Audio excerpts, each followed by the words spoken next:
Happy 4th of July, everybody. Trending in the AM. We don't take any days off. We keep going on while the big name stars are all off for radio and TV because it's a holiday. We keep going.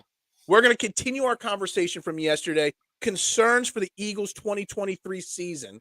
I got a special guest with me here sitting next to me, and we're going to get started. Trending in the AM. It starts in 30 seconds.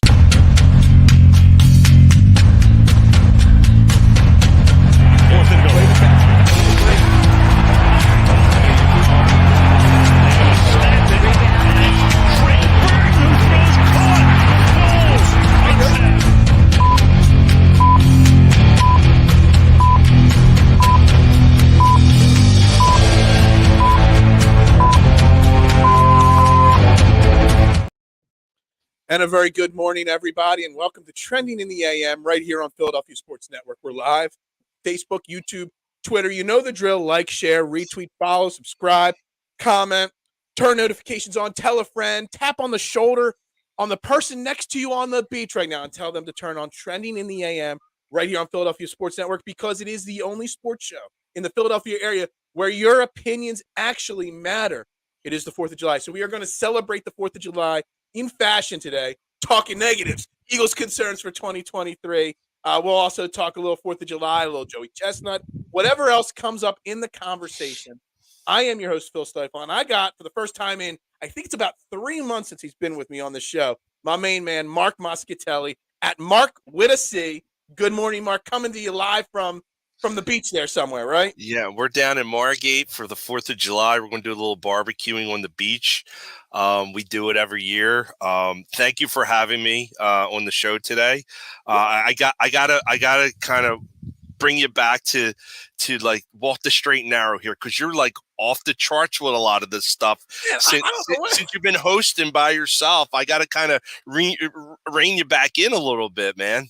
I have gotten a little bit more bold with some of my thoughts and opinions. I just think I've evolved. People say I flip-flop. I'm like, no, my opinions just have evolved a little bit.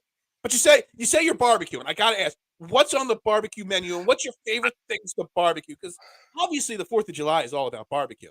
So listen, you do the hamburgers and the hot dogs. Like we're doing it at the beach, so we're trying to keep it simple. So it's hamburgers and hot dogs, the kids are there and stuff like that. But when I'm at home, my favorite thing to do is get some wings and barbecue the wings, and then make some special sauces, and then mix them in the sauces. And supposedly my sriracha honey sriracha wings are like the best on the planet. So I you're not bragging. You're saying supposedly. Supposedly, yeah. So everybody tends to enjoy my wings. And I'll tell you a quick story. The last time I was going to do that, make some wings, I took the wings out of the freezer and I had them on the counter to defrost, but me and the wife had to go out. My daughter was home and she says, "Hey, listen, I'm going out." I said, "Great. I left the wings on the counter. Can you make sure they go into the fridge now so the dog don't get them?" "Yeah, sure, Dad, we got it." I come back home. I look at the house. The house is like messed up. The dog got the package because my daughter never put it in the refrigerator, and there were wings all over the place, like bones and stuff like that. You're lucky. Chicken bones are the worst thing for a dog in the world. My God, like he ate like a pound of wings, like it was raw wings. Like so that was the last time I tried to make wings, but that's my favorite thing to do, grill the wings. And it's stuff I did a lot of grilling during COVID. You were home, you couldn't do anything. I bought a new grill and I just started grilling stuff on there. Steak I like to put on the grill too. Like we did New York strip the other day too. I made a bag of New York strips last Sunday on the grill. You know, I will say, I do think steaks are a little overrated on the grill just because I prefer to use my cast iron skillet to cook my steaks. I think the cast iron, the sear you get on them is a little bit more enjoyable, but the cast iron skillet is my, favorite way to cook a steak. I love to cook ribs. That's my favorite thing. You don't even need to put them on the grill directly. You just you slow cook them, wrap them in foil, and go. That is my favorite way Favorite Yeah. thing to have on the grill. I like ribs too. They're hard to for me. They're hard to cook. George, good to see you, buddy. Yeah, It's always great when not the English guy, the British guy. I was told I was yeah, very wrong saying he's British, but yeah, very thankful for the British yeah. guy wishing us a happy 4th of July today. Absolutely, yes. Even though they took the L on this They, day. they put the Yeah, big L yeah, this day, you know. yeah. But going back to ribs, Yeah, I like cooking the ribs. Sometimes they do really good and it falls off the bone. yeah, Sometimes it's like, oh man, I really yeah. effed this up. You, So you really gotta go yeah, slow. Like yeah, if you cook your ribs in under 2.5, 3 hours, you're doing it wrong. They have to take yeah, a really long time to really simmer and yeah. slow cook and everything like that. So you know Mhm, what? You said steaks. You know what I got used to cooking? I used to cook it other ways, but a really cheap. I love cheap meat. You know what I mean? A mhm, London broil. And if you mhm. slow cook a London broil on a grill, it will come out better than anywhere else that you cook it because No it's kidding. cheap piece of meat. If you do it the right way on a grill, it actually comes out really good. I like growing Yeah. meats. And So do I enjoy. I mean, we're men. We're men. Yeah, I'm exactly. now the tool man doing his little. Yeah, We're men. That's what we like right there. We're gonna celebrate by getting rid of me as well. Yeah, of course. Real quick, Mark, before we get started, because we're gonna start talking Mhm, Eagles here in a second and concerns. I do want to say, I don't really put a lot of myself out there. Personal life, on social media. But today is a very personal day to me. I don't celebrate the 4th of July much. My father passed away on the 4th of July. It is now 24 years to the day that he passed away, cancer. And I think on the 4th of July all the time about him. But doing the morning show today, I'm thinking about him even more because me and him, our bond was he worked 4 jobs to support for our family.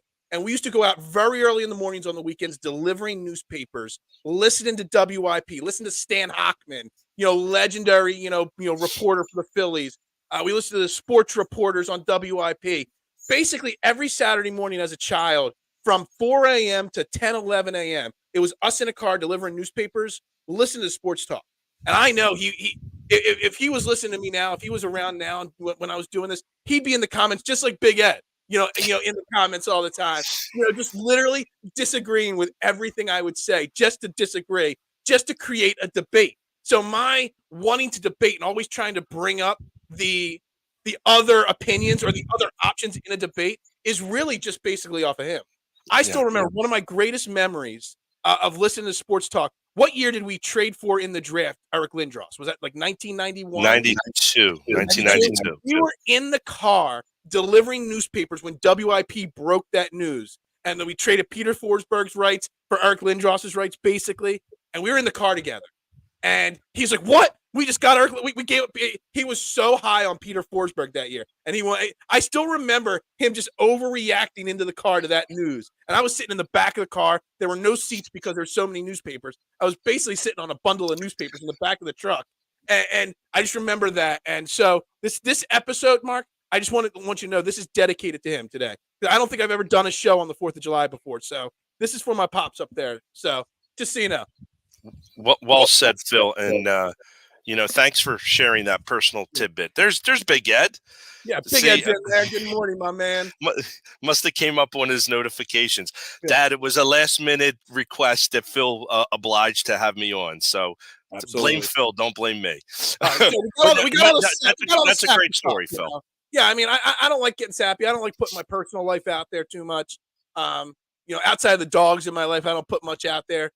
But my sports love came from him. My sports debate, sports radio, and my sports, discussion, it all came from him. So it's all on him, and this show is for him today. So let's just forget about the sappy stuff, and let's just get back to yesterday's topic, Mark, because I think it's a topic that we could talk for days on end. It was the article. If you guys missed the show yesterday, we started discussing the Jimmy Kempski 10 reasons the Eagles will be a dumpster fire, conversation. Yeah. Now, again, like I said yesterday, I think the dumpster fire phrase is a little clickbaity. I was reminded that he does do this article every year, and he does do it for all the NFC East teams every single year. So it's not as clickbaity as it sounds when it's just like one of his traditions. He writes the dumpster fire for 4 teams every single year. So it is what it is. But there are, in my opinion, reasons to be slightly concerned because, last year was an unexpected rise to the top. Like, we didn't think we were going to be a Super Bowl team before the season. Now we're at the top, and we're all hyped and pumped up. There's got to be reasons for concerns. And, Mark, I know you're in the comments yesterday. We talked about some of them yesterday. I don't know. What are your thoughts on some of the topics that we covered from this article yesterday? Like, I don't know. What were you talking about? We covered yesterday the start of the article. We talked about the loss of a lot of veteran players, how old some of our players were on this team, and things like that. So, all right. So, from the old perspective, you do have older offensive linemen. You got Kelsey and Johnson or older, but honestly, you could play at a high level on the offensive line into your mid to late 30s, and these guys are in their mid 30s, and let's be real, they are Hall of Fame caliber offensive linemen with a Hall of Fame caliber offensive line coach. I'm not worried about those guys. Could they be injured? Yes. Could Kelsey get injured? Oh, all right. They got two guys that can play center probably at a high level between Cam Jurgens and Landon Dickerson can play. He was originally drafted to replace him. It's funny how we keep drafting his replacement, and he's not ready to go. Yeah. Now, if you want to talk, and then that was something I added in the comments. If you want to talk about something that is going to get tired really fast, especially if he starts dropping off, is waiting every year. Are you coming back or are you not? I think eventually the team has to say, Jason, what are you doing? We got these guys that are coming up. You got to let us know what your plan is so we could plan forward, because it doesn't sound like long-term plan. Long-term. Yeah, exactly. And honestly, I don't know if I know like you're deep into this podcast here, and it's a great podcast, but the Kelsey Brothers podcast is fantastic. Absolutely. And Jason, if he wants, he can write his own check to do any type of broadcasting work. I just had a light bulb go off in my head, and ESPN, you got to pay me a cut if you do this. Obviously after Mike and Mike got canceled on ESPN Radio and on ESPN2, they've tried multiple iterations of that show, and they just cut everybody and cut the show altogether. If they wanted to reboot the morning show thing, the Kelsey morning show would be huge. When both Kelseys retire, that would probably do better ratings than the Mike and Mike show. And I was a huge fan of the Mike and Mike show. I know a lot of people don't like Mike Greenberg. I like him. I think he's a great host of the show. And I thought him and Mike Golick's, banter and relationship was perfect for, sports talk. I think it's great. And I think that should be ESPN. Hit me up. I'll direct that show for you. I'll produce it. Kelsey morning show with Phil Stiefel producing. You want to talk about dumpster fires? ESPN is a dumpster fire right now. I would not want to go there at this point. But they'll cut it. They got to pay Pat McAfee and Stephen A. Smith, so that's kind of why. Okay, yeah. They got to get rid of all the guys. So they got to get rid of all the talent. But anyway, on the age thing, and I think what you're hitting on something here. The thing with the Kelsey and not knowing, and it's crazy because Howie Roseman has been very good at knowing when it's time to let a guy go. When it's time to say enough's enough. You're older, whatever. Do you think at any point, obviously I don't want to bring up old memories, but Brian Dawkins, we let him go and it was probably a little too soon. We never had that replacement. Is there a scenario where Howie Roseman at the end of this season just says, whether you're ready to retire or not, we've got to let you go? And that would bring in so much, fire and, so much hate towards the Eagles if they do that, if he played somewhere else. But you got to think that sometimes you got to think big picture for the team. So if Kelsey were to play in another uniform, I would be crushed. Yeah. And I think that hopefully they learned about what they did with Dawkins, who played three more seasons, and I believe he went to the Pro Bowl at least two times after that. So, right. I don't know. I think. Kelsey did say he didn't want to go out with a Super Bowl loss, right. And if they were to win the Super Bowl this year, he's not going to come back. I think if they don't make the playoffs, he's not going to come back. And he'll just chalk it up. But if they do make the playoffs, does he want do it one more year. Right. I'm not sure. I'm not sure. Yeah. Listen, as long as he's functional and is able to play center, he's one of the all-time greatest Eagles ever. Lane Johnson, I think, has laid out his plan a little bit more to Howie. And I don't think he wants to play much longer beyond, Right. I think, his contract. I want to say that he said that 2026, it's his last year. That Yeah. he doesn't plan on playing past that. That contract. So. And that's fair. I mean, like, listen, the Eagles might come to him and say, "Listen, you gotta, it's time to step away if his production drops dramatically." I kind of don't see that happening unless he gets hurt or has another, mental health episode. But those guys are fine. Now, if you want to talk on the defensive side, I know I'm a big Fletcher Cox guy. A lot of people aren't. But if he's willing to accept his role as really a part-time rotational type guy, I think he'll be fine. If you look at his overall career stats, and you could say, well, most of it was done, the first half of his career, maybe so, but like he's in top 10 all time of defensive tackle sacks. Top 10 all time. And look at some of the guys that are on there. And if he were to have, I think he's 10th. And if he were to have 10 sacks this year, I think he would move to like 7th or 8th. So he could still stuff the run. And people get pissed. Well, he's not getting any penetration. Well, you know why? Because they're still double and triple teaming him. That was one of the complaints on the first Super Bowl is like he wasn't. He didn't make any real plays. And if you look at the film, like he was triple teamed the whole game. So how are you going to make a play if 3 guys are on you? If you go back and look at his stats and you go look at the advanced stats, like further down the page, and you look at snap percentage, and if you look at the years he had his best career years, and you look snap percentage versus the years he dipped off a little bit, and the snap percentages those years, the years that he was part of a great rotation and wasn't playing 68, 75% of the snaps, they were the years he was having his best success. And this year, like we talked yesterday about the loss of some players, that we lost, and some don't think it's as big of a deal losing Sayamalu or Andre Dillard on the offensive line, but you lose Javon Hargrave, you lose your 2 starting linebackers, 2 starting safeties. We still have even though we lost Javon Hargrave, we still have potentially a great defensive tackle rotation with Cox, with Milton Williams, with Jordan Davis, Jalen Carter. And if those 4 guys can rotate properly and all 4 can stay fresh and healthy throughout the season, there's no reason to say any 4 of them can't be all pro level players. If you're correct, if that rotation works, you're going to see penetration up the middle. You're going to see a lack of a rush game on the opponent's side, and you're going to see your ends get to the quarterback. Because I mean, if you're using 3 guys to block 2 in the middle, somebody's free up on the line.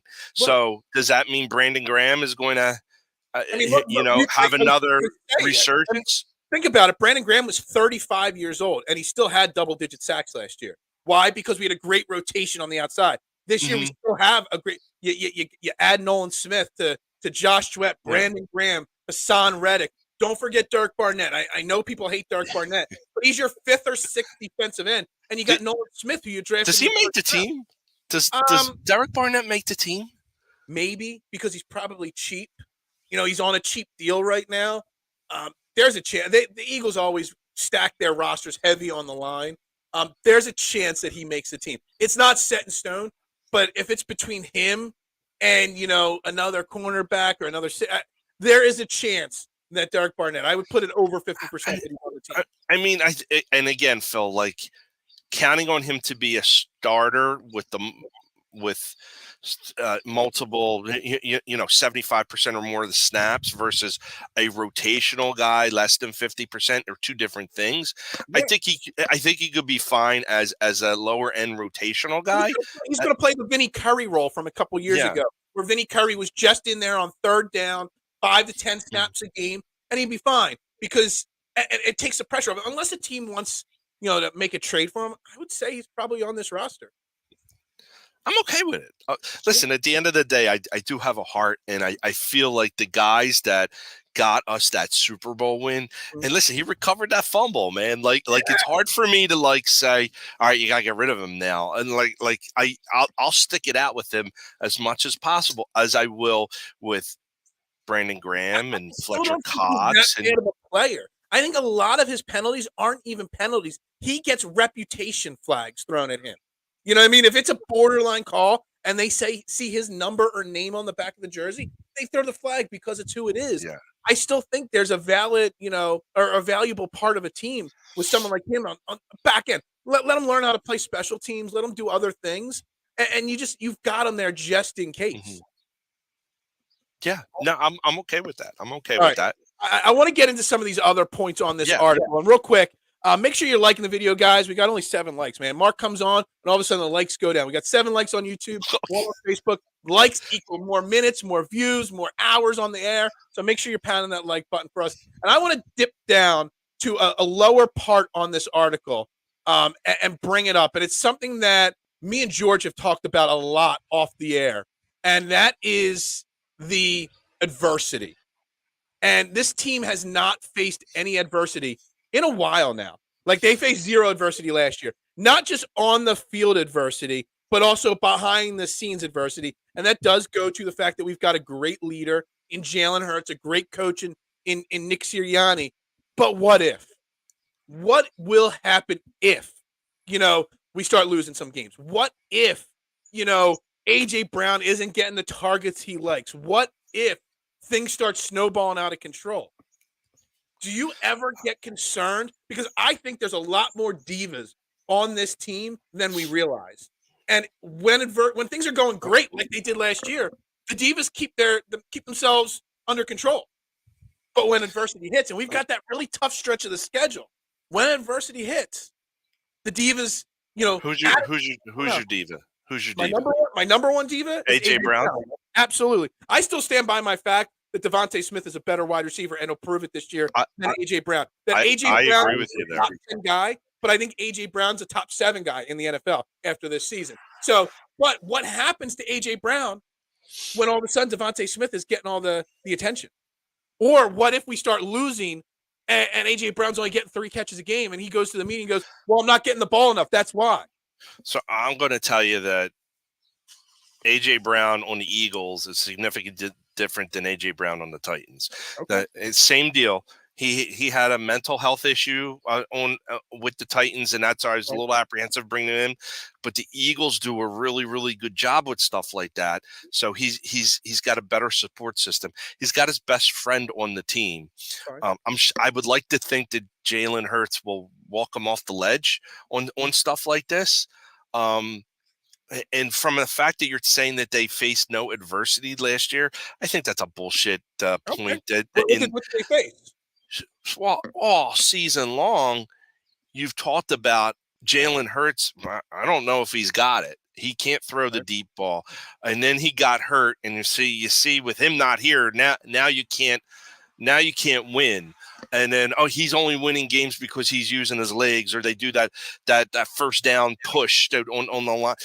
Like it's these little snide remarks that everybody has, like really kind of probably affected those guys to a positive to perform the way that they did. I think there's always adversity on a team. You just don't see it all. You just don't see it all. Outside of Jalen Hurts' injury, they were winning though. What if those same things happen? What if we come out and lose a game or two early that we shouldn't?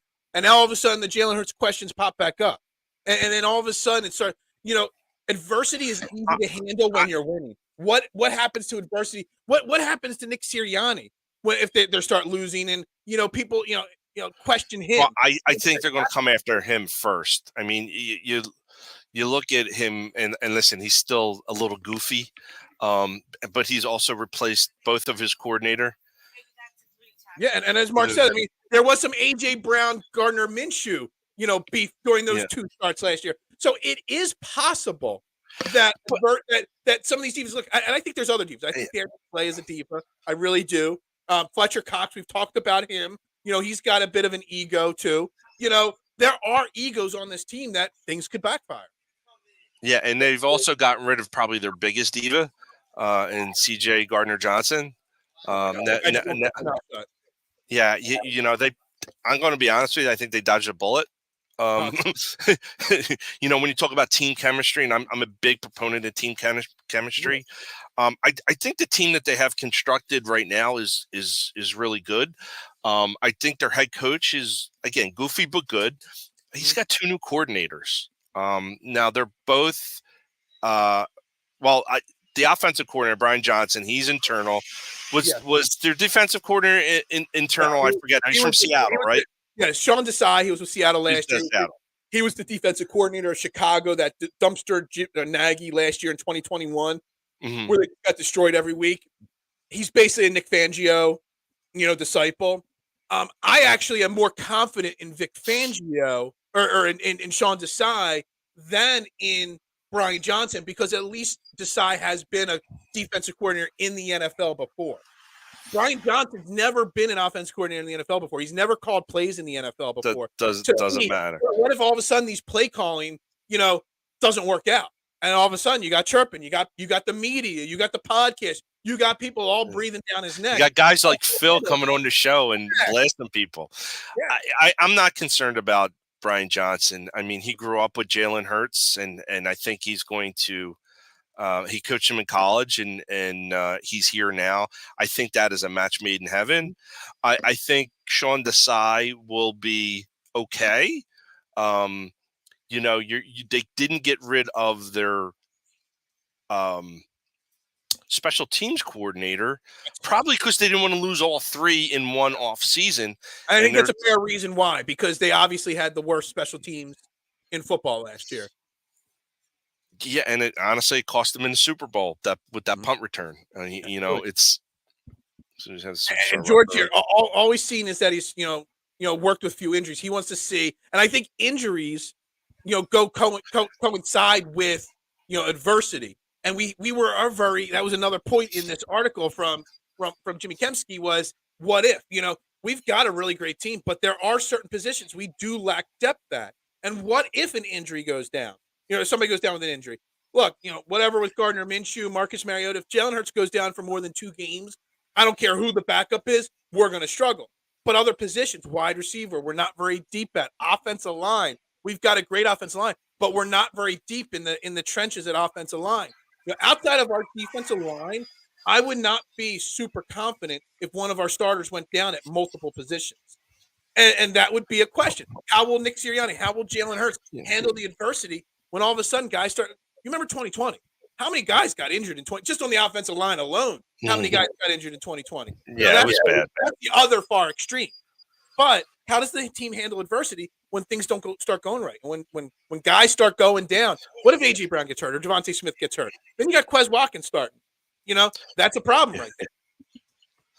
I don't fault Quez Watkins dropping that football in the Super Bowl. I'm one of the few supporters. I thought his shoulder was pulled and there should have been a flag, but maybe that's my homerism coming out. But listen, any team out there, we act like that. Jesus, the Philadelphia Eagles are thin here, thin there. Go to any other team. Their teams are thinner in some of these positions, or they're not set up for success at all. We act as if the Eagles are just like an injury away from having the whole house collapse. Really, well, I mean that's for Hurts. Yeah, Jalen Hurts gets hurt. Then we're looking at Marcus Mariota. That's a problem. So he's a pretty durable dude, but every team is in that situation. It's not like the Cowboys are indestructible, or the Commanders are indestructible, or the Giants are indestructible. The Giants got problems. Barkley does not want to sign that tender, and I don't believe in Daniel Jones. Do you? I mean, I don't think about that Daniel Jones contract that the Giants gave him. I forget, 4 years, 100. I forget how much. It's a lot of money they gave. 4 years, $160 million. Did you ever see anything in Daniel Jones that would make you commit $40 million a year to Daniel Jones? Not at all. That's not. Not at all. That's not. I mean, what's Jalen Hurts' contract got him making? Like 48, 49 million a year or something like that. Like that Daniel Jones contract puts him in the top 10 most paid quarterbacks in the NFL this year.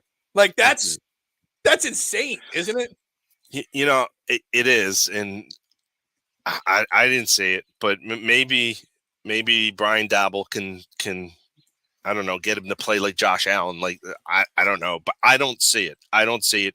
Plus, he's a Duke guy. Duke guys don't play football; they play basketball. So you drafted a quarterback from a basketball school. So but again, we're no different than any other team, and it's the same thing that we say here. Like you didn't.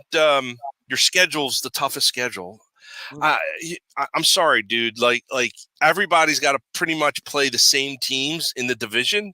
It's just how the schedule makers make the schedule. I'm not concerned about that. Yeah, I want to concerned that I got to play the Chiefs and the Bills. Yeah, all right. I mean, but Chiefs, Bills, 49ers, and Cowboys twice in the matter of like 6 weeks. I mean, somebody really screwed us in the schedule. I want to get back to George's comment in a second, George. I'll get to the cornerback because I think that's something we talked about a little bit yesterday. But you mentioned the NFC East and all playing the same. Well, on Jimmy Kempski's article, he does mention, and it's like a little blurb, but one of his 10 reasons we won't be as good this year is because nobody in the NFC East has won the East back-to-back years since 2004. What in the world? Like, it just seems so odd because there have been some really good teams in the last 20 years in this division, not just the Eagles, all teams. How in the hell does one division go almost 20 straight years without having back-to-back champions? It's the best. It's hard to fathom that, isn't it? It's the most competitive and best division in football, and it has been. I mean, since I've been watching football, I mean, there's always somebody coming out. There's a reason why that division, out of all the divisions in football, have the most combined Super Bowl wins, and the only division that have all 4 teams that have actually won a Super Bowl. There's a reason for that. It's ultra competitive. I love it. I think it's great. The Eagles set up enough though to break? Because you think about it, like on paper, the Eagles should run away with this division again. Maybe the Cowboys are slightly competitive with the division again this year, but on paper, the Eagles should win this division again. But yet, nobody doing it for 20 straight years. That says if there's a chance that the Eagles don't win the division, which again, that falls into that adversity category. If they struggle, they don't win the division. How this team handles that adversity.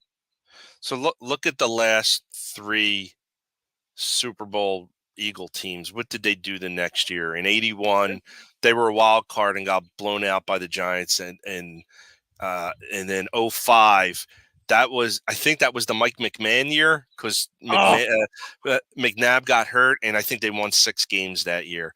And Dude, I remember seeing a little blurb on the bottom of ESPN, Eagles sign McMahon. I'm like, oh, we got Jim McMahon? Like, no, it's Mike McMahon, Yeah, he was terrible. He was terrible.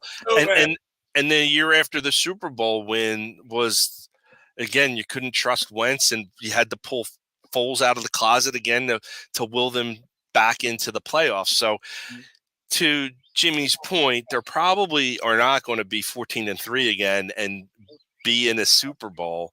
I'd like for them to be, but they're probably going to take some sort of a step back. And I think he also said in the article that these teams are going to come after the Eagles. The Eagles are going to have a bullseye on their back, and that's just the way it's going to be.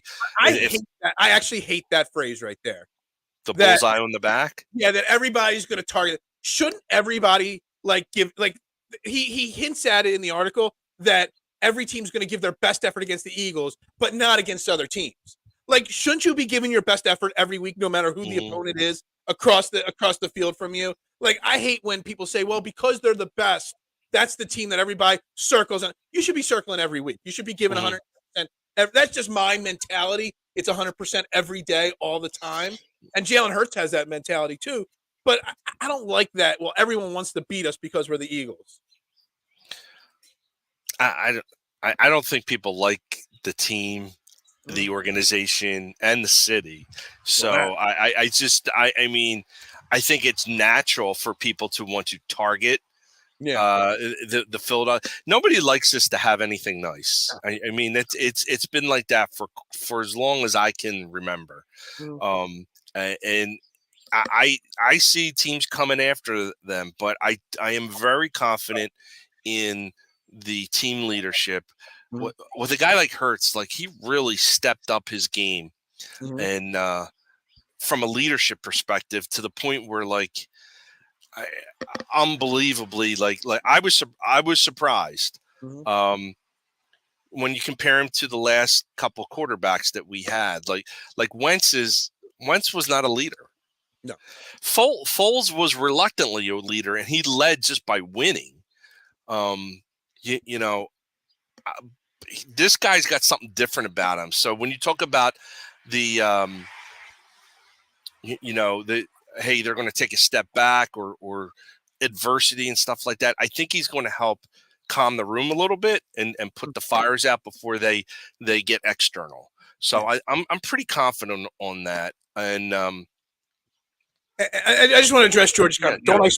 I don't circle Dallas week. I get hyped when it's Dallas week for sure. I look where they are on the schedule, but I get equally hyped every single week, no matter what team they're playing. Like I'm 110% all in on every game, no matter what. Like if it's the Arizona Cardinals, if the Dallas Cowboys, if it's the Seattle Houston Texans, I'm all in on these things. You brought again. I still want to get back to the cornerback, but you brought up Jalen Hurts and his big jump. I think we don't get to talk on the show very often, me and you, Mark. And I love your veteran opinion, your old man opinion on Jalen Hurts here. About what is. We've talked about this a couple times on this show with a couple different guests. What is success for Jalen Hurts individually this year?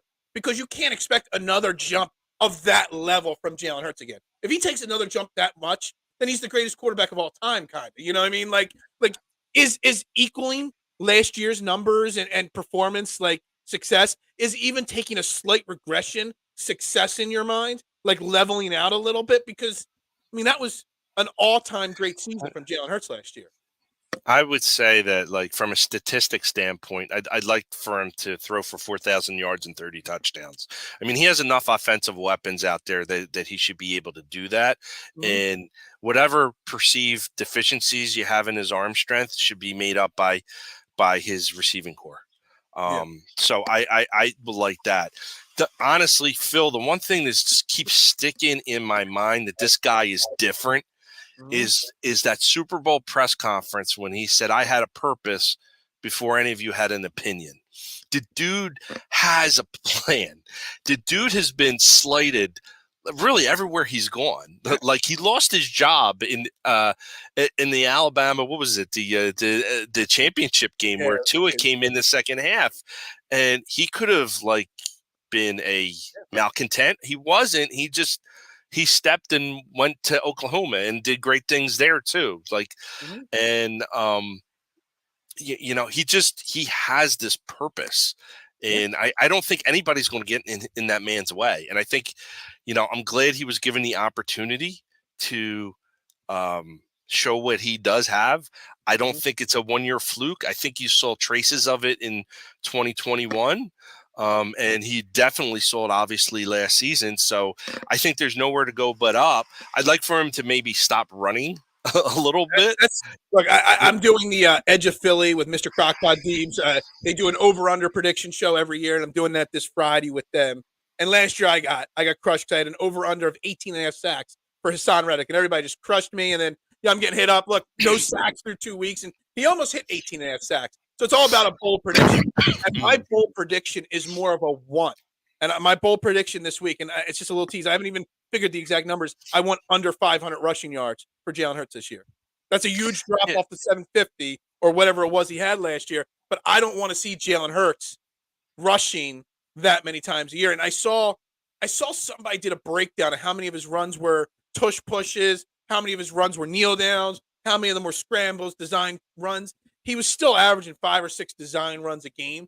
I want so few of those this year. I really do. Like, barely. You can't take it away from him, but you can't have him having games where he's got 14, 18 runs. Anymore. You're too much of a risk. That's going to catch up to you, and he's going to get. And you don't want to, Patrick. You don't want to take that away from him. But what you want to do is you want to control it and use it in only the right moment, so that you're not putting him at risk. You're never going to stop the tush push. The tush push is going to keep happening. You want to the best thing that could happen is he can come out and all of a sudden he's throwing for 300 yards a game and 3 touchdowns. Then maybe they stop defending him as a runner. Then all of a sudden he pulls the ball up and runs for 40 yards. And then it's the defense is like, what the hell do I do with this guy? Do I have a spy on him? Do I send guys out to double team the receivers, or like I got to give something up somewhere? Like I have them always thinking, but from an injury standpoint, and he's not a fragile guy, but it's football. Somebody's going to get hurt. And Patrick's saying we're trying to change his game. We're not trying to change his game. You can never eliminate that, but we're trying to protect him stretch his career out a little bit longer. We don't want him. We lost him for 2 games last year, and we did not look good in those 2 games without him. We got Marcus Mariota. I don't know what your thoughts are on Marcus Mariota as backup versus Gardner Minshew. I would have preferred to keep Gardner Minshew over Marcus Mariota, but if you run him too much and you have to have a game where you have 4 or 5 straight weeks of Marcus Mariota, you're losing a lot of those games. You are. So it's not changing his game. It's just slightly tweaking. He does protect himself very well. He did go to the school of Russell Wilson, how to protect yourself and not take a lot of big hits. But I don't know. I don't want him running too much and putting himself at risk. You can't predict his rushing. It's game specific. It is injury specific. If AJ go down, that's true, and that goes to my concerns about the lack of depth at wide receiver behind those 2 guys, AJ Brown and Devontae Smith. That's just not good. And if we're playing from behind, same thing. I get that. I think that's a fair comment. But that's a balanced offense. If you're running the ball with your running backs, running it with Jalen, getting the ball downfield to your wide receivers and tight ends. Again, if the defense doesn't know where you're going to hit them at, they can't defend. If you're constantly pulling the ball up and running, eventually that's going to catch up to you. Joe Gibbs, when Randall Cunningham was at his peak, Joe Gibbs figured him out, and they figured him out by putting a spy on him. All his job is to be on Randall, and it stifled him a bit when they did play the Redskins, although he did have some big games out there against them. But the teams are going to devise a plan to stop Hurts, and primarily from his run perspective, because that's where they kill them. Those broken plays for the runs, he could probably run for 20, 30, 40 yards.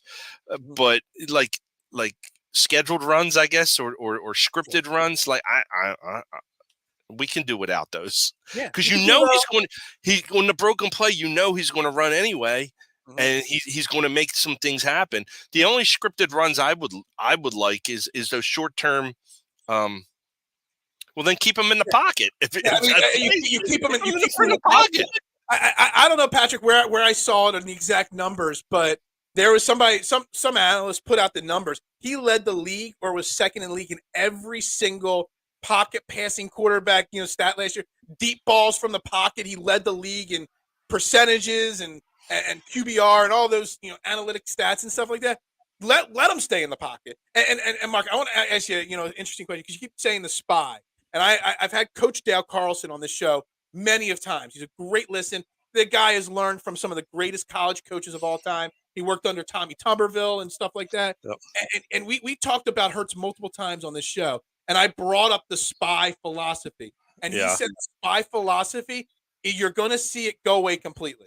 And it's something that defenses fail. Let them put a spy on your quarterback, because now the NFL quarterback now is so athletic and fast that they're normally faster than the spy that you're being put on them on defense. And actually now you want defenses to put a spy on your quarterback, because it frees things up. The spy can't catch the quarterback, and it gives one less person on the defense to cover everybody else. So let them put the spy on them. Because honestly, as the years go by, it's going to be something you see disappear over the years.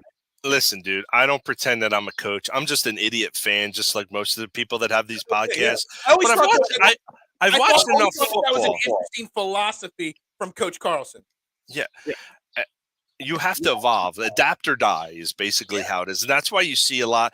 That's why you see guys like there's no running game anymore. I mean, it's a shell of its former self. Everything is throw the ball downfield. And if you don't have a quarterback, you're not going to succeed in this league. Whereas, if you had a strong running game, you could hide a deficient quarterback. Like that's just, you can't really do that anymore. But yeah, adapt or die. I love Hurts. I love his leadership. I love what he brings to the table. I love the fact that you got just the team looks up to him, and you can count on him to get through the tough times. I really do believe that, even though you could say, well, they haven't really seen any tough times, but I think you can. I mean, Jesus, in the goddamn Super Bowl, dude, it was the Jalen Hurts show, and he did everything in his power to try to win that game. Like, I don't think he's going to take the foot off the pedal. I think we're going to be fine. There's other factors in there, and I think they're going to take a step back from a win perspective. They're probably they may not make the number one seed, although I would like for them to do. I don't really think there's many teams that equal them. You mentioned the 49ers. Who's playing quarterback for them? Yeah. I don't buy the 49ers at all. For them. Their defense is really good still. Great. But Their defense is great. They're not going to score. Yeah. They got nothing. I still don't. I don't understand how you invest so much in Trey Lance, and I'm not a Trey Lance fan. I don't think he's ready for the NFL. He was a guy that needs to hold a clipboard for 3 or 4 years.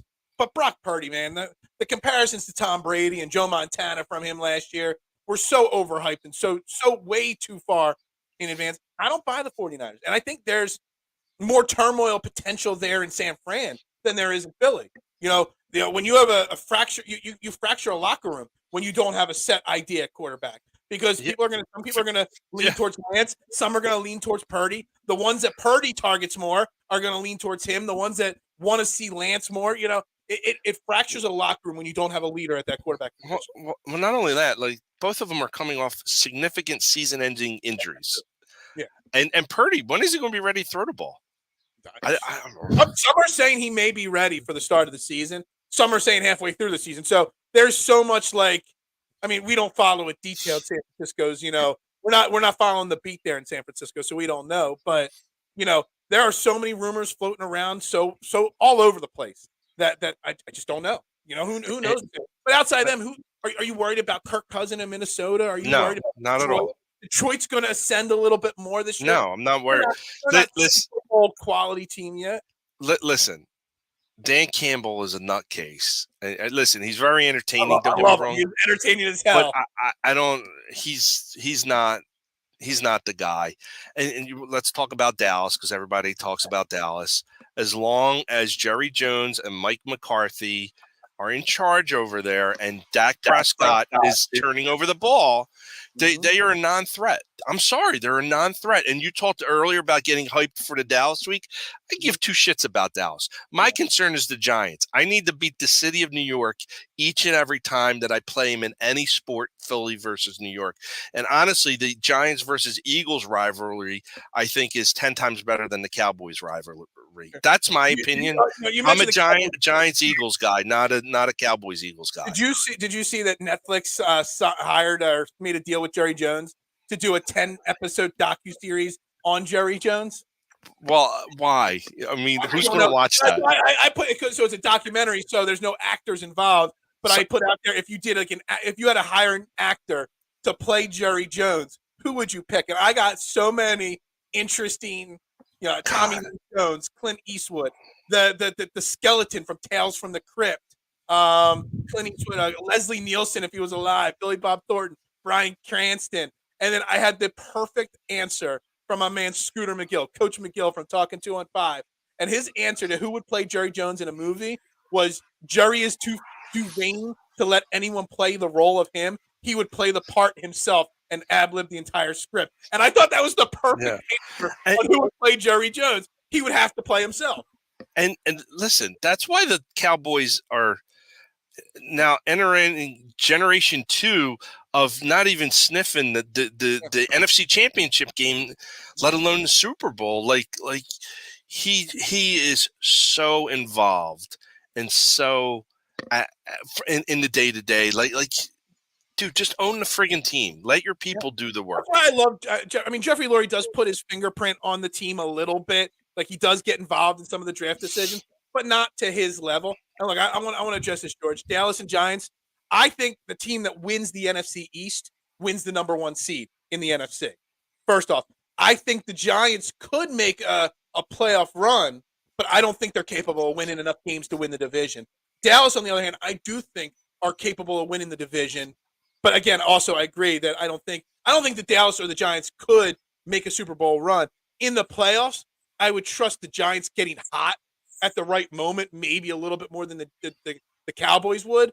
But I think whoever wins the division wins the NFC, number 1 seed. And I think the NFC East puts a team in the Super Bowl again this year, not just whether it's the Eagles. I think that's where the best teams lie this year. Well, I mean, that's good. That's good for us then, because I think we're the best team in the division. Yeah. I mean, there's just too many other question marks on Dallas. I also think Jerry Jones, you say Jerry Jones as long as he's involved. I'm not a Mike McCarthy guy either. Like, I think Mike McCarthy is an extremely overrated coach. I think he's doing a bad job in Dallas. There's a little part of me back in the back of my head that feels bad that Dak Prescott and Micah Parsons to an extent are in Dallas. Because as long as they're in Dallas, they're being held back by being part of the Dallas Cowboys organization. And I'm a Dak Prescott fan, the person. I'm a fan of Micah Parsons, the football player. And I think they would have more success if they weren't on the Dallas Cowboys. I agree. I think, honestly, you bring up a good point. I think Dak Prescott needs a new scenery. Absolutely. I think if we were – I'm not saying he's a Super Bowl quarterback or anything, but in another city, he would have more success. Yeah. And as a person, there's nothing bad about that guy.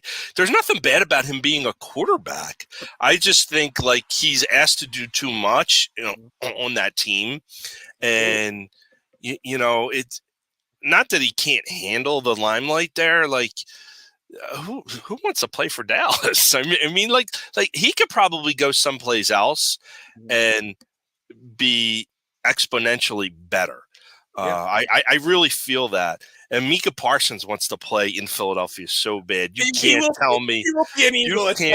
And the way he was at those Sixers playoff games and whatnot, like he desperately wants to come to Philadelphia. I'm still so torn on Micah Parsons because when that was the year we drafted Devontae Smith. I wanted Micah Parsons so bad that draft. I was willing. George, you like to hold me accountable. Wasn't I like willing to trade up to like the 4th or 5th pick in the draft? I think that's what I was willing to go as high as like 4th to make sure we got him. And it broke my heart that on draft night when we got Devontae, I love Devontae Smith, but I wanted Micah Parsons so bad it broke my heart. And then obviously Devontae Smith's turned into a great wide receiver, but I still have to watch Micah Parsons play in a Dallas Cowboys jersey until he becomes an Eagle down the line.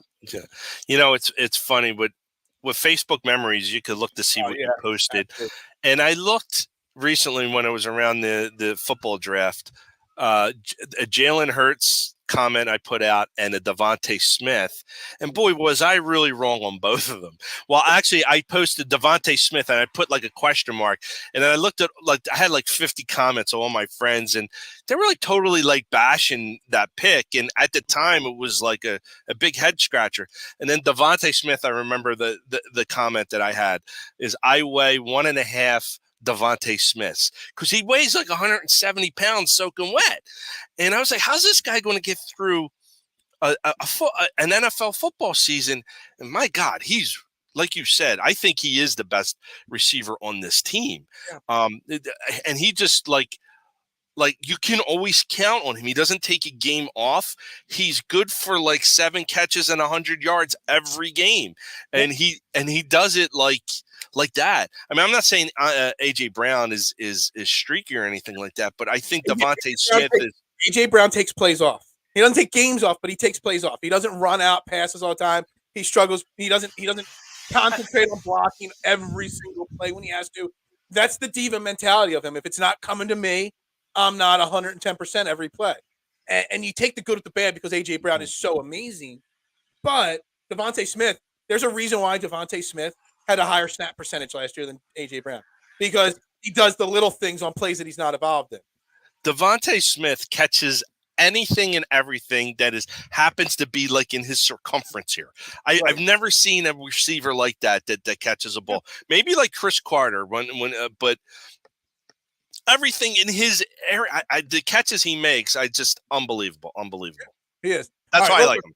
Yeah. We got 5 minutes. I got two more topics in 5 minutes. So you get 2 minutes on one topic, then we'll wrap up the show with the final topic. You got 2 minutes.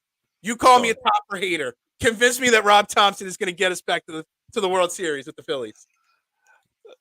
He's going to get us back to the World Series. Listen, dude. Listen. You call me a topper hater. You say my opinions get out of control. Let me look at all the head-scratching moves he made in the month of June. And what was their record? 18-5? Now, the problem was the Braves and the Marlins won even more, so they didn't really catch up a lot, on those guys. But, like, you keep saying, well, I don't like that lineup, and they put up 19 runs. And, we're disagreeing with a lot of the things that he's doing. They tend to work. They're in a jam right now. Like, they don't have a first baseman. Their left fielder is worse and worse every day. But they got to keep trotting these guys out. Like Harper isn't hitting for power. And they've really kind of had a really, really good June. I'm really pissed that they lost the Washington series. I really am. Terrible. Now they got to go against Tampa Bay and Miami, and that's going to be really hard. Just the way the season's going, they may sweep both series. I mean, that's the way the series goes. And you're at a point, well, I don't know what to make of this team. I really don't. I do think like a guy like Kyle Schwarber, they need to sit him down. You can't keep hitting 187 and striking out as much as he does. Like just eventually that shit's going to catch up to you, and it is. Although, like, everybody tells me that Bryson Stott needs a day off occasion. Brandon Marsh, Kyle Schwarber still has not been given one single day off. No, he's played every game, every single game, and I think that's a big issue right there. Well, and you talk about like we've done a lot of arguing on Twitter, and we've been tied up with a certain account on Twitter, and they talk about, hey, Bryson Stott is a platoon player now, and this person argues, no, he's not. But if you look, every time that they pitch a left-hander, he's out of the lineup. Why, dude? Why? He's top 10 in hits. He gets on base. No, then that not suck. I'm not saying Adam said this, but I did see some media member with a blue check mark, like a national media member, saying that the Nationals still are going to win the division. I was like, or make the playoffs or something like that. I was the Nationals? Yeah. They're going to be a fire sale coming in a month. Exactly. They don't have a shot. But listen, the Phillies, I think the stats, they said they got a 40% chance of making the playoffs. Right. As long as they make the postseason, as you can see, anything can happen. And everybody's on the Braves bandwagon right now, and probably rightfully so. They're 30 games over 500. They got the entire All-Star team is Atlanta Braves. They underwhelm me in the playoffs. Listen, 2022, they should have walked all over the Phillies, and they didn't. They got scared, they got apprehensive, and we took what belonged to us. And this is not anything new with the Braves. Like they have a lot of diva type players that don't show up when you talk about adversity. When adversity hits, they don't listen. It's great that you're walking all over these teams, but once you get to the postseason, you're on teams that are equal or have a hot streak or probably more hungry. You talk about target on their back. That team does not react well, and it never has, going back 30 years. Absolutely agree. Look, the Phillies. I mean, we're gonna have a Phillies centric show probably on Thursday. Patrick Bernard, Edge of Philly Sports. He covers the Phillies. He covers a lot of sports teams, and we're going to talk with him. He'll be my guest on Thursday. We're going to talk all things, but because of his ties and doing work with the Phillies and stuff, we'll talk a lot of Phillies then. Look, the Phillies, I just want to give you 2 minutes. You didn't convince me the top is any better. Listen, I'm starting to lose faith. But the guy did get you to the dark side. Yeah, his moves are questionable, but the results are not. Like, he's winning games that he should lose. He's losing games that he should win. but being 13 games over 500 in June, what were they, 18-5 or something like that? I mean, that's pretty damn good, man. Don't the law of averages have to say eventually these questionable decisions have to start backfiring? They should. And the fact that for a year and a half they haven't backfired, so that means that they're all going to start backfiring at the same exact time. Like in my mind, I keep waiting for the next shoe to drop and everything the fall off the side of the cliff to happen with them. There's a couple things that I would like to see more. I want Stott to play every day. I don't care left or right-handed. Yeah, I don't care. Brandon Marsh, if you want to platoon him, so be it. I don't really care one way or the other, although he can hit too. I think what they do need to do is they need to solidify first base. I don't think Derek Hall is that guy.